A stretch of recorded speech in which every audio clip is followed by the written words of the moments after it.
The barn smelled of hay and dust, the kind of scent that clings to your clothes and reminds you of honest work. It was a quiet evening, the kind where the world feels soft and slow, and I was out there with my pregnant wife, Emily, tending to our animals. The goats shuffled in their pen, and our donkey, Daisy, let out a lazy bray. Emily, glowing despite her 8-month bump, was tossing feed to the chickens when I noticed a shadow at the barn door. My heart jolted. Before I could process it, a woman's sharp voice sliced through the calm. "This place is a disgrace," she barked, stepping into the lamplight. Her name, we'd later learn, was Vi Vy, on a name that'd soon haunt us. Vi Vy stood there, all pinched lips and pointed chin, clutching a laminated folder like it was a badge of honor. She claimed she was from the local HOA, here to inspect our property for violations. I froze, my mind racing. What? Our land's been agricultural since my grandpa's day, zoned long before these cookie-cutter suburbs sprouted up. Emily, ever calm, tried to explain, but Vi Vy wasn't listening. She ranted about our filthy livestock, our barn's ugly red paint, and get this, how pregnant women shouldn't be near animals. Emily's hand rested on her belly, protective, as she countered that we had every right to be here. That's when it happened. Vi Vy's foot lashed out, swift and cruel, connecting with Emily's stomach. Emily gasped, doubling over, and my world stopped. I lunged forward, fear and fury choking me, ready to shield Emily from another blow. Vi Vy stepped back, smirking, and hissed about neighborhood standards. She had the gall to pull out her phone, filming us like we were criminals, threatening to call her HOA cronies if we didn't comply. I was speechless. Comply with what? We'd never signed up for her nonsense. Our land was ours, free and clear, yet here she was, acting like she owned the place. Emily, pale but stubborn, waved me off, insisting she was okay. But I saw the panic in her eyes, the way her hands trembled over her bump.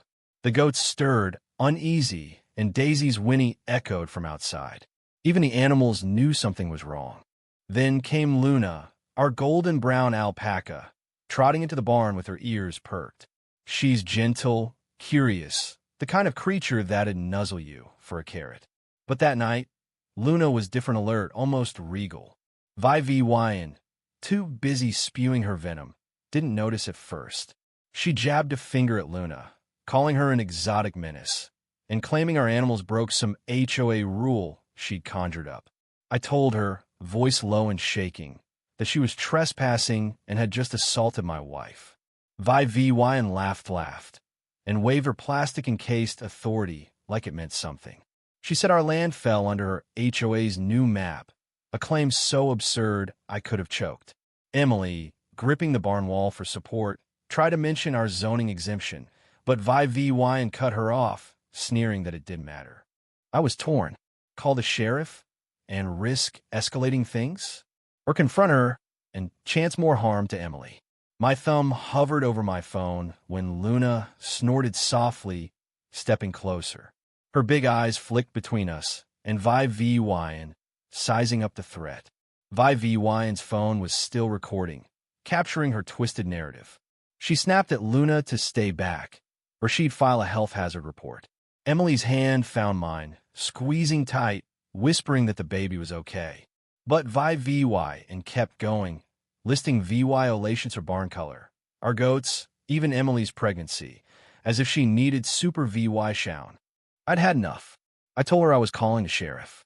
She scoffed, saying they'd side with her. Delusional. That's when Luna made her move.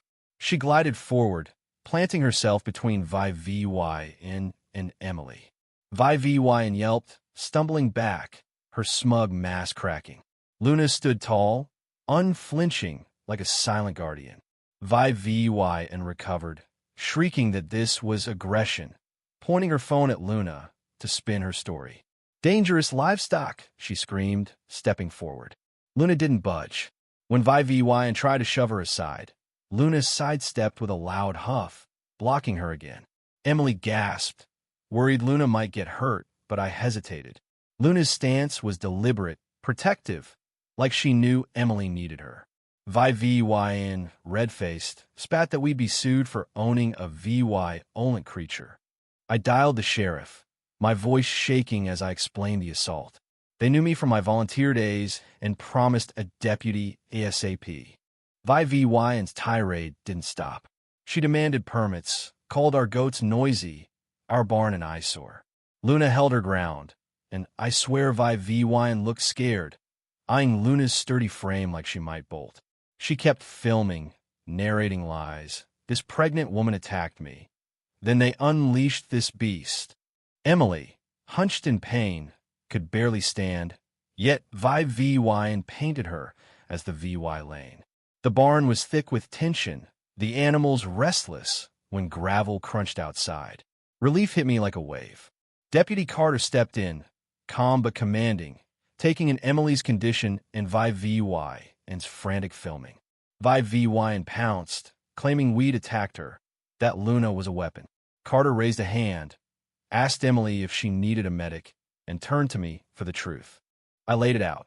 VYN trespassed, kicked Emily, and refused to leave. Emily nodded, wincing as she spoke. VYN shoved her laminated map at Carter, insisting our land was HOA turf. I grabbed it, scanning the shoddy lines clearly redrawn, no official stamp. I pointed this out, and Carter's eyes narrowed.